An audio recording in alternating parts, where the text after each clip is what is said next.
जय श्री कृष्ण दोस्तों, आप सभी का स्वागत है मेरे YouTube चैनल प्रोफिटेबल ब्लॉग में। आज मैं जो आपको जानकारी देने जा रहा हूँ, मैंने ये बात आज से 3 महीने पहले बता दी थी मैंने।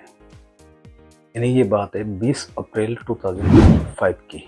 तब मैंने ये बताया था कि क्रोएशिया के अंदर जो है वो डिपोर्ट कर रहे हैं इलीगल माइग्रेंट्स को।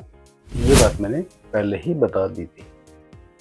बहुत से लोगों को बिलीव नहीं हुआ। फाइनली जब जुलाई, एंड ऑफ जुलाई और फर्स्ट लास्ट वीक में जब डिपोर्ट करने लगे लोगों को, तब उनको रियलाइज़ हुआ कि ये बात बिल्कुल सच है।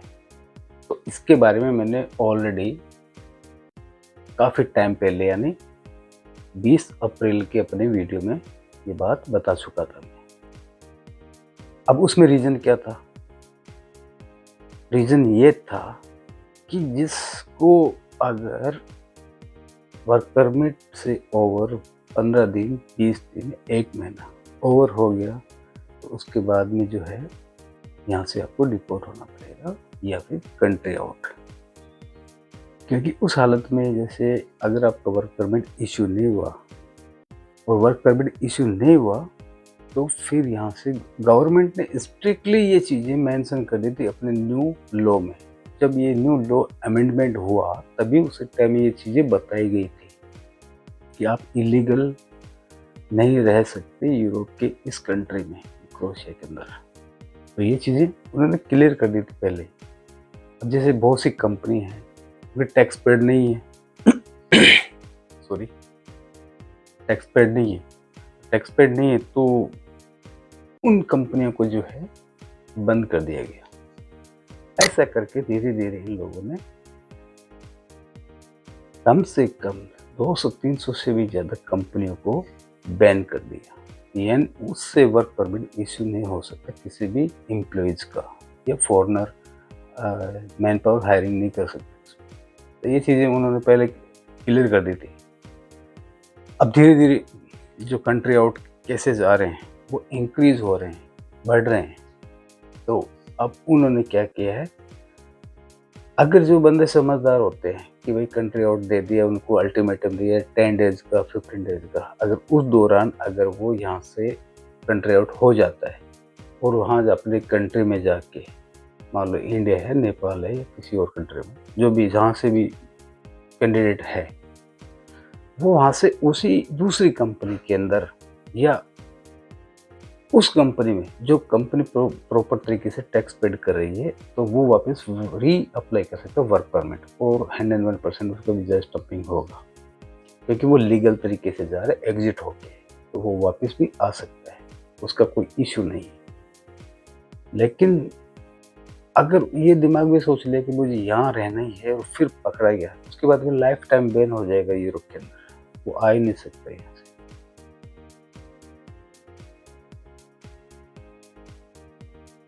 वो आ ही नहीं सकता फिर दोबारा यहाँ पे, क्योंकि उसने जो रूल रेगुलेशन है उसको वायलेट किया है।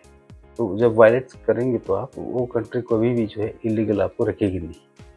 वो कंट्री क्या, शेंजन पूरे जोन में, शेंजन की जो जोन है कहीं पे भी किसी कंट्री के तरफ जा नहीं सकते आप।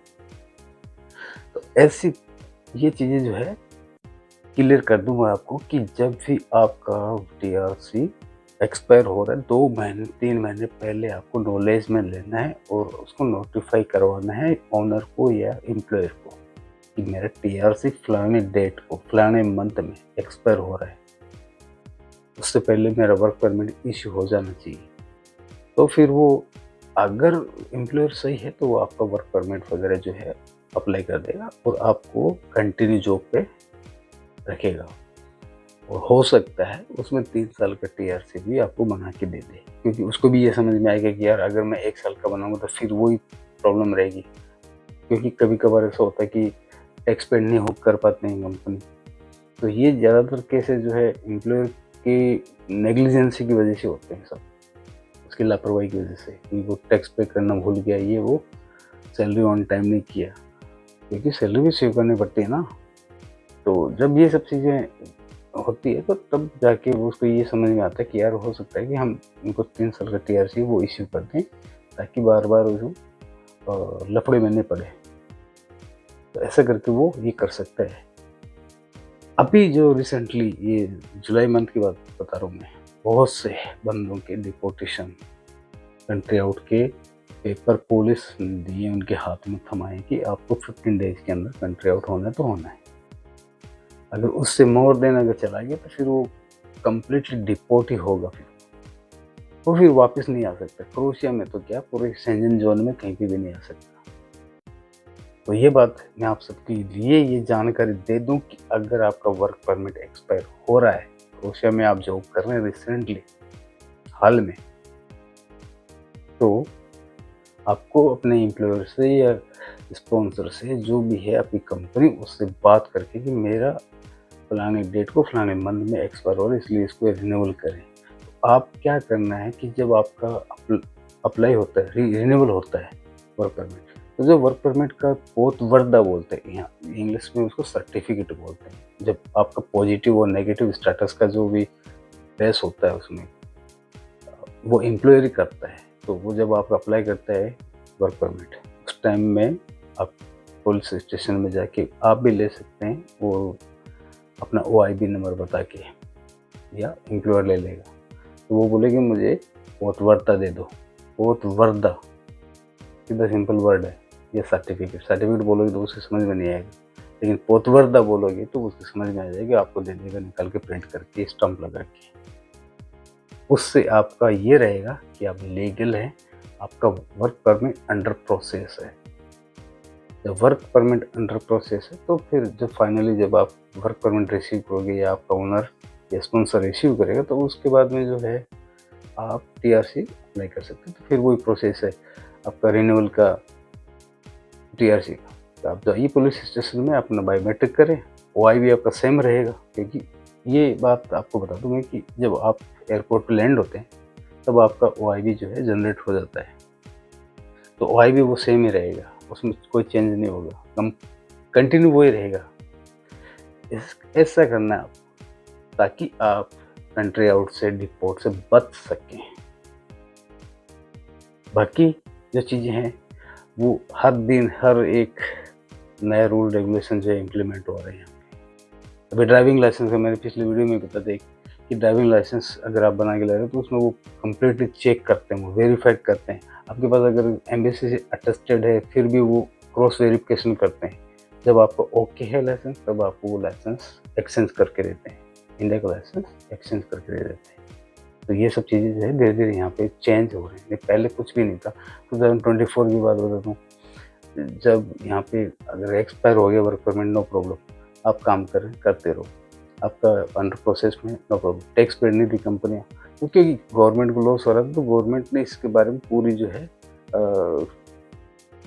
वेरिफिकेशन करी कि यार इतनी कंपनियाँ जो है यहाँ पे एक्टिव है और उनके टैक्स पेड नहीं है, तो उनका टैक्स का पैसा गवर्नमेंट को नहीं आ रहा, तो गवर्नमेंट ने उस पर इनिशिएटिव ले लिया और उनको बैन कर दिया। तो अब ये दूसरी बात ये हो रही है कि बहुत से फॉरेनर जो एम्प्लॉइज वो यहाँ पे जॉब करने के लिए बुला तो लिए, काम था नहीं उनके पास में, अब वो यहाँ से भाग, इसके बारे में मैंने वीडियो बना रखे है।